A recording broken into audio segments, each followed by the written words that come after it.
A esta hora aquí en Mega Noticias le doy la bienvenida a Marcela Román, analista internacional, y a Maricely Córdoba, internacionalista con doctorado en Ciencia Política y Sociología. Marisela, gracias por estar con nosotros. Se acerca el tiempo. Próximo lunes, 20 de enero, asume nuevamente a la presidencia de los Estados Unidos Donald Trump, y una de sus principales amenazas es esta: vamos a hacer deportaciones masivas como nunca en la historia de los Estados Unidos. Marcela Román, ¿debemos estar preocupados? Sí, gracias Alberto, gracias a todas y todos, a Maricely, por este espacio de diálogo y de escucha.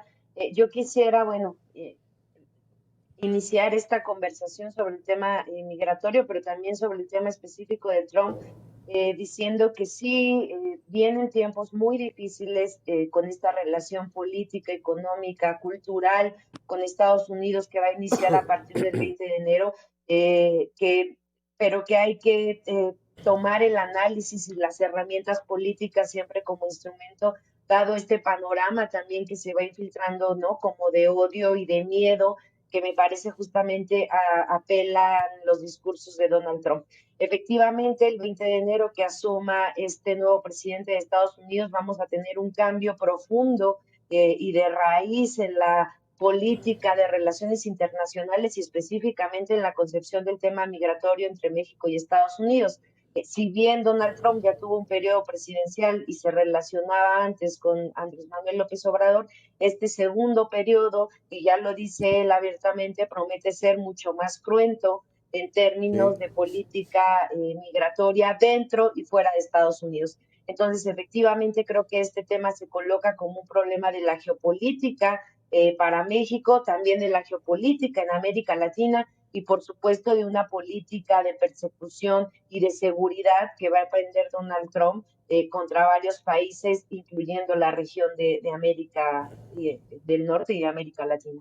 ¿Cómo ves el asunto, Maricely Córdoba? Coincido completamente con casi mi tocaya, con Marcela. Efectivamente, esta nueva visión del presidente Trump se enmarca en esta nueva visión o esta nueva geopolítica internacional que quiere realizar Trump a nivel internacional. Y pues bueno, México es el punto nodal quizás para iniciar esta nueva geopolítica. La migración constituye para él uno de los problemas más fundamentales dentro de la estabilidad, según él, dentro de la estabilidad política, económica, cultural, incluso de los Estados Unidos. Creo que es una visión inclusive muy discriminatoria, una visión de la hegemonía blanca en los Estados Unidos, y para ello los de origen latino representan una amenaza a la cultura de los Estados Unidos, y para ello, bueno, inicia justamente Trump con la migración. ¿Por qué? Porque la migración es ese quizás daño, esa visión en el cual los estadounidenses no logran concretar, entre comillas, el sueño de los estadounidenses, pero de los estadounidenses de raza blanca. Y pues bueno, por eso es que muchos blancos en Estados Unidos, sobre todo de la clase baja, votaron a favor de Trump, justamente por ese reencuentro con la supremacía de los Estados Unidos, esta supremacía blanca. Y bueno, también se enmarca dentro de esta, como dice Marcela muy bien, con esta nueva geopolítica a nivel internacional, en el cual México, Centroamérica y toda América Latina se enmarcan. No solamente toda América Latina, tenemos el caso también de Canadá, en el cual, pues bueno, entre bromas, pero esta broma, una es broma, dos, ya no es tan broma de decir que Canadá pertenece al Estado 51 de los Estados Unidos. Obviamente, mucho de ello no lo va a lograr el presidente Trump. Necesitaría un cambio general a la Constitución de los Estados Unidos, pero también a las políticas internas de la propia Constitución estadounidense. Las dos lo mencionan, este cambio de la geopolítica. ¿Cómo podemos entenderlo, Marcela? O sea, ¿a qué se refieren con esta nueva geopolítica en el mundo? Yo creo que lo que va a pasar el 20 de enero, y lo decían hace rato en la cápsula, por ejemplo, de la presencia de los presidentes que han esta posesión, hoy me parece una expresión política muy particular. En el lado de Donald Trump, al día de hoy, por lo menos a nivel regional, se colocan las presidencias mucho más entreguistas en términos tanto ideológicos, ¿no? Serviciales, con eso que dejó de llamarse imperialismo, pero que hoy es necesario volver a reflexionar. O sea, me parece que esta geopolítica en la región apela a una, justamente a una presión sobre la migración para Ajá. acosar más aún a las economías empobrecidas de nuestros países. Creo que ahí se ve, ¿no? La presencia de Argentina, de Javier Milei, por ejemplo, Sí. ahora en la toma de posesión, decían hace rato de Bukele, ¿no? De una serie de, también del presidente de Ecuador, Sí. confirma un ala extremista de derecha apoyando este gobierno y por tanto a nivel regional vamos a tener eso, Sí. una posición antiinmigrante del propio Estados Unidos y de otros países de América Latina en esta agenda, que eso es lo grave, ¿no? Sí. Ecuador también tiene una migración importante y sin embargo Ecuador está apoyando esta presidencia, entonces Sí. hay una paradoja política, pero bien, se juega por un lado un Ahí podemos modelo entender, humanista de otra exacto, visión ahí podemos sobre, entender, Marcela, por qué sí. no invitaron a la presidenta Sheinbaum y por qué sí está invitado Carlos Slim por esta lógica. Me parece que sí es una expresión política estar o no estar, ¿no? Aunque se ha dicho que, bueno, no era en otras discusiones tan importante pensar si el presidente mexicano asistía y no lo había hecho en los sexenios anteriores, creo que el día de hoy es un simbolismo político importante que Claro. Claudia Sheinbaum no esté presente, es un mensaje de decir si llevamos agendas políticas, vemos la economía, la sociedad de manera distinta, eso no nos hará pelearnos, pero sí seguramente habrá bastantes tensiones en estas nuevas relaciones. ¿Cómo lo ves, Mariceli? Entonces, no invita a la presidenta. La presidencia de la República dice no es costumbre de ir a la toma de posesión del presidente de los Estados Unidos, pero la política tiene formas y esas formas tienen fondo. ¿Implica algo? ¿Es un mensaje? ¿Es una señal, Mariceli? Sí, claro, es una señal muy contundente. ¿Cómo es posible que el vecino o el socio más importante de los Estados Unidos, pues no vaya a la toma de posesión del presidente de los Estados Unidos? Si bien es cierto, es una política no contundente, es decir, no constante en los Estados Unidos de invitar a los presidentes a la toma de posesión, a invitados a la toma de posesión del presidente de los Estados Unidos, en este momento sí es una señal muy importante. Le está diciendo al gobierno de los Estados Unidos que en realidad va a tratar con él de una manera quizás distante. No solamente por el tema migratorio, sino por el tema de seguridad, por el tema comercial, y le está mandando esa señal, aparte de que ideológicamente Sí. no coincide con el gobierno mexicano, pero sí coincide con estos gobiernos como Milei, efectivamente, con el de El Salvador, con el de Ecuador, y esto es una llamada muy importante de atención. Nosotros vamos a tener ciertos límites de negociación con el gobierno de México sobre estos temas y prácticamente quizás no sería una negociación al tú por tú, más bien serían en ciertos casos una imposición por parte de los Estados Unidos. Sí. MAGA, es decir, el movimiento de hacer América grande otra vez, se inscribe precisamente en este contexto, se inscribe precisamente en esta nueva geopolítica de decir vamos a hacer nuevamente grande a los Estados Unidos. Y aquí nos está diciendo un elemento muy importante este movimiento, que en los Estados Unidos hay una crisis precisamente de hegemonía a nivel internacional, el decir hacer nuevamente Estados Unidos otra vez, ahí lleva implícito de que hay una crisis de esa hegemonía, una crisis de los Estados Unidos a nivel internacional y que Trump es el indicado nuevamente para poder levantar a los Estados Unidos. Y en esto se insertan una serie de factores Sí. muy importantes como el papel de la propia religión en los Estados Unidos que apoyaron precisamente a que Estados Unidos, a que el presidente Trump ganara, Sí. a que se inscriba a nivel cultural, de volver nuevamente a nivel cultural esta supremacía blanca política, que los Sí. blancos son la sociedad más importante en los Estados Unidos. Es decir, una serie de elementos que nos está diciendo justamente con esta invitación no invitación Sí. a la presidenta Sheinbaum. Además, también, que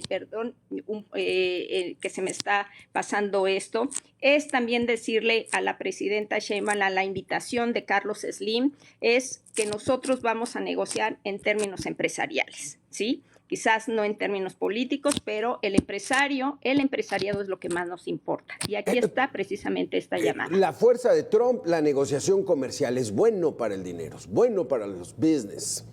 ¿Qué margen de maniobra tiene el gobierno de México en el tema de la migración, Marcela, Mariceli? Escucho sus respuestas después de una pequeña pausa de 2 minutos.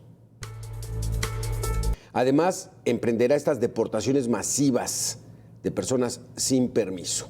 Incluso ha mencionado que podría construir campos para la detención de personas, además de terminar con el permiso temporal de 2 años para personas de Venezuela, Cuba, Nicaragua y Haití, así como el uso del famoso CBP-1 para pedir citas en la frontera. Trump retomaría la construcción del muro fronterizo y pondría fin a la ciudadanía por nacimiento para hijos de migrantes indocumentados.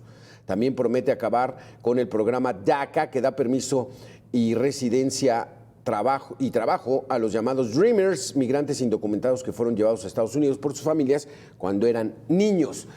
Tenemos margen de maniobra, Marcela Román, analista internacional. México, gobierno de México, ¿tiene margen de maniobra para negociar algo con Donald Trump cuando trae estas medidas tan fuertes? Lo tiene que hacer, ¿no? Y yo creo que lo tiene que hacer en 2 sentidos o en 3. O sea, creo que los retos son, por un lado, eh, tendría que acudir a las instancias internacionales también para volver a hablar del tema de derechos humanos de los migrantes dentro de Estados Unidos. O sea, no se puede estar esperando que estas declaraciones que intentan hacer de los migrantes, convertirlos en terroristas y por tanto legitimar una criminalización en los propios Estados Unidos, se tiene que apelar a las instancias internacionales para mostrar que Trump es un violador de derechos humanos abiertamente. Por un lado eso, creo que por otro corresponde también esta agenda propia con la que Claudia Sheinbaum está diciendo que estamos preparados para las deportaciones masivas. Efectivamente se tiene que estar preparado y eso tiene profundas implicaciones políticas de solventar la vida de esos miles y cientos de trabajadores que lamentablemente van y vienen en busca de mejor vida, ¿no? De una vida digna, de una vida con bienestar.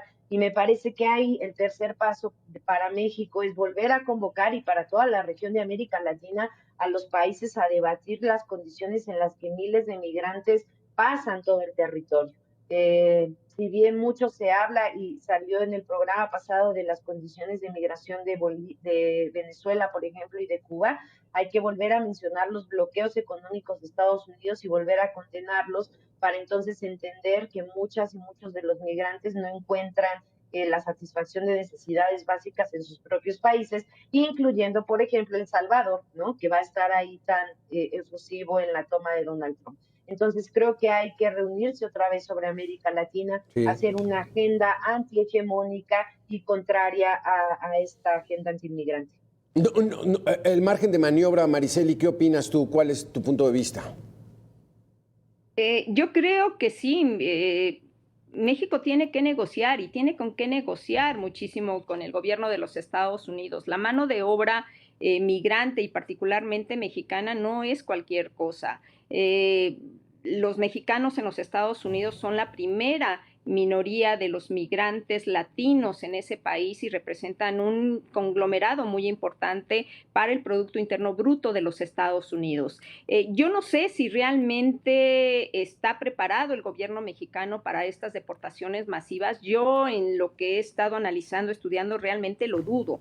Tan es así que, bueno, le llamó la atención la presidenta al alcalde de Tijuana por las declaraciones que hizo de tener prácticamente, estar preparado pues para estas deportaciones, y le llamó la atención. Era como una manera de decirle al gobierno federal, mira, todavía no tenemos realmente estas políticas para poder traer a estos migrantes que van a ser deportados. Yo creo que no lo tiene, están esperando a la toma de posesión del presidente Trump. Yo creo que se deberían de adelantar, inclusive, sea verdad o sea no verdad esto, desde mi punto de vista, claro que va a haber una gran deportación. Repito, no los 11 millones de deportados que amenaza Trump con realizar, pero sí va a ser una gran cantidad, además de que dentro de estos deportados mexicanos van a haber deportados de otras nacionalidades, y pues México no tiene la capacidad para hacerlo. Ya ha gastado muchísimo durante todos estos años con los migrantes que vienen de Centroamérica, para hacerle frente a esta migración, lo cual le ha traído al gobierno mexicano una serie inclusive de críticas a nivel internacional en la cuestión de los derechos humanos, y coincido justamente también con Marcela de que México debería de ir a los organismos internacionales precisamente para detener esta violación a los derechos humanos. Estados Unidos en este momento, con la llegada de Donald Trump, vuelve nuevamente esta visión de que los Estados Unidos son el policía del mundo, y como tal, entonces tiene toda la capacidad para hacer y realizar todo lo que se le dé la gana. En realidad no es así tampoco, no es tan fácil realizar esto. Existen una serie de leyes al interior de los Estados Unidos que también pueden impedir eso. Yo creo que el canciller ya fue representante de México en las Naciones Unidas y tiene que tener todo ese conocimiento, y además sus asesores precisamente de cómo enfrentar esta clase de polémicas. No solamente con hacer activar a los consulados de México en los Estados Unidos, se quedan corto ante estas deportaciones masivas. Tiene que ir más allá. Hablemos de Juan Ramón de la Fuente, psiquiatra de profesión, rector de la UNAM, poca trayectoria diplomática. Sí fue representante de México en Naciones Unidas. ¿Va a poder, Marcela? O sea, ¿tiene el talante para hacer una negociación con un gobierno como el de Donald Trump? Pues a mí me parecería que con Donald Trump también, dado ese carácter, sí conviene alguien que sea pues políticamente sensato, como uno no se puede responder de la misma manera desorganizada y simplista en la que siempre se ubican las declaraciones de Donald Trump, ¿no?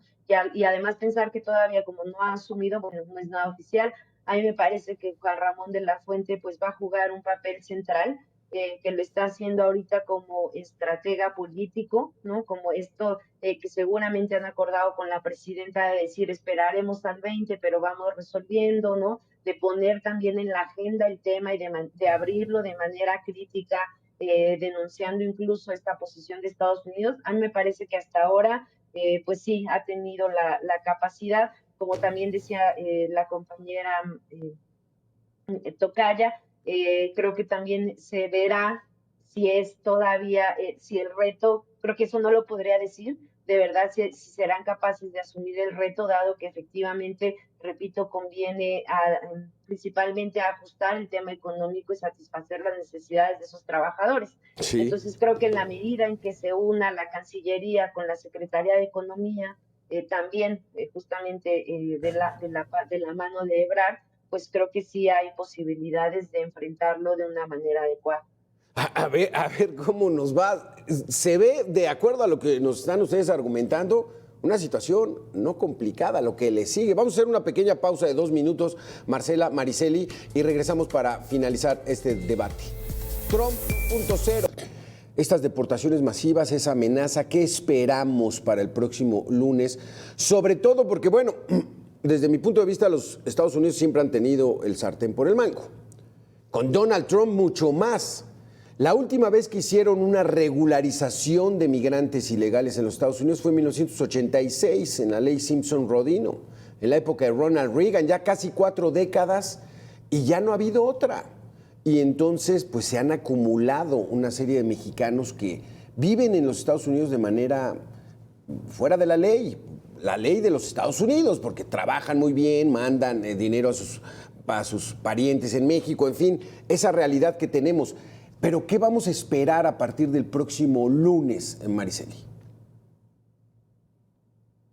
Creo que el lunes sí va a iniciar una serie de deportaciones masivas, tristemente. Va a iniciar con eso porque es la manera en que le va a decir al público al electorado que votó por él, miren, voy a empezar a cumplir, estamos empezando a cumplir esta promesa que les hice. Sí, sí va a haber, tristemente, y además el equipo que tiene Donald Trump precisamente en materia migratoria es un equipo que va a hacer lo que el presidente Trump dice. Claro. Y se va a ir más allá inclusive de lo que el presidente Trump dice. Inclusive van a utilizar una serie de leyes quizás que habían funcionado en el pasado en los Estados Unidos, por ejemplo. Una de ellas es la ley patriótica, la otra es la ley de insurrección que surgieron en 1800. Y pues bueno, esta ley de insurrección inclusive la va a utilizar el presidente Trump, que esta se utiliza en ciertas ocasiones. El Congreso da la posibilidad al presidente de utilizarlo en territorio nacional de los Estados Unidos ante ciertas situaciones. Ya amenazó inclusive Stephen Miller con hacerla utilizar precisamente ante los migrantes si es que no se lleva a cabo como ellos mencionaban. Repito, tampoco va a ser tan fácil estas deportaciones de los 11 millones hacia los migrantes. No creo que todos, Mariceli, pero ¿qué vamos a ver? Redadas. Incluso ya en Texas están denunciando que se están adelantando las redadas. Y ya lo dijo parte de su gabinete, no vamos a dividir familias, las vamos a regresar completas. O sea, entre broma y serio, Marcela, a partir de la toma de posesión y de que asuma, empezarán las redadas de personas, de seres humanos que no tengan papeles legales y van para la frontera. ¿Eso vamos a empezar a ver? Digo, no podemos decir sí o no, ¿no? Porque nadie sabe el futuro, pero lo que sí está hoy es que se abrió el camino a que eso pase. O sea, se abrió el camino a que los propios estadounidenses generen odio o aumenten el que ya tenían contra los extranjeros, contra los trabajadores, ¿no? Esta situación de discriminación la van a vivir legitimada. O sea, los votantes le dieron legitimidad y permiso a Trump para que lo haga, y a su vez ellos mismos están respondiendo a estos llamamientos. Entonces sí creo que es preocupante, es alarmante que vamos a estar viendo, por un lado, la violencia del Estado por parte de Estados Unidos, el Departamento de Defensa y toda una andada oficial, pero también creo que hay que estar alertas de las violencias en las calles, o esto que hemos visto como nacimiento de los grupos fascistas, ¿no? En Estados Unidos y en el mundo, donde se legitima la violencia a partir de cuestiones raciales, o en este caso el odio a los migrantes. Hay que evitar justamente empezar a ver ya algún homicidio o eso siempre termina mal.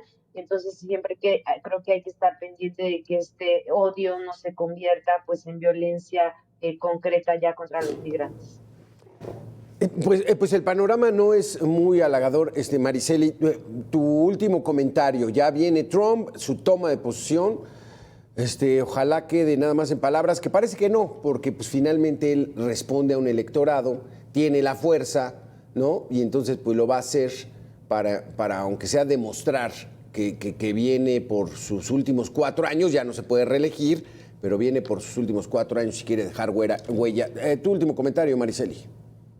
No, desafortunadamente no va a quedar en palabras, va a quedar en hechos. Repito, quizás no esos 11 millones, pero sí lo va a hacer. En su primer periodo fueron 1.5 millones de deportados que hubo. Además, la migración representa realmente un cuello de botella para el gobierno para el gobierno mexicano. Es decir, la migración junto con la cuestión de la seguridad, que son de los planteamientos más importantes del presidente electo, es una manera de presionar a México también en materia de comercio. El comercio es lo que más le importa al presidente Trump. Sí. Es la cuestión comercial, es el elemento fundamental precisamente para los Estados Unidos, en este caso para Trump. Y pues bueno, eso va a ser precisamente la mano que va a apretar al gobierno mexicano para que pueda ceder. Inclusive él ya lo dijo, si no detiene México la migración, si no detiene a los cárteles, entonces los Estados Unidos va a aplicar el 25% en materia arancelaria.